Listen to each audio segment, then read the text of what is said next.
পাশেই বসেছিল মেলা, কি বলবো গো তার রেলা। ভাবলাম দেরি করে লাভ নেই, ঘুরে আসি এই বেলা। দেখেই চিল্লে উঠলো ভোলা, কি বড় গো নাগরদোলা। বললো হবে নাকি এক দান এর ওপর জোলা। ওর কথা নিলাম শুনে, আমারও ইচ্ছা ছিল মনে, চুপচাপ গিয়ে দাঁড়িয়ে পড়লাম টিকিট কাউন্টারের কোণে। এ তো টিকিট অনেক বেশি, এক একজনের 80। ভোলা বললো চনা বসে মজা হবে পাশাপাশি। অর্ধেক ড্রামের মতো সিট, দুজনে হয়ে গেলাম ফিট।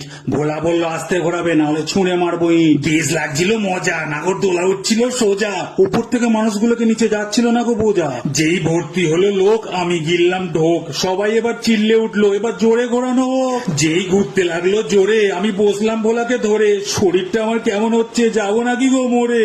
নাবছে যেই তলায়, সব উঠে যাচ্ছে আমার গলায়। কি বলবো তখন আমার মধ্যে শুরু হয়ে গেছে গো প্রলয়। দুই পাক ঘুরে নাগর দোলালো যখন জোরে, জল তখন বেরোচ্ছে আমার সারা চোখ জুড়ে। জীবন নয় গো আমার সস্তা, শরীরের জল চেঞ্জ করবে এবার রাস্তা। কে আবার দেখি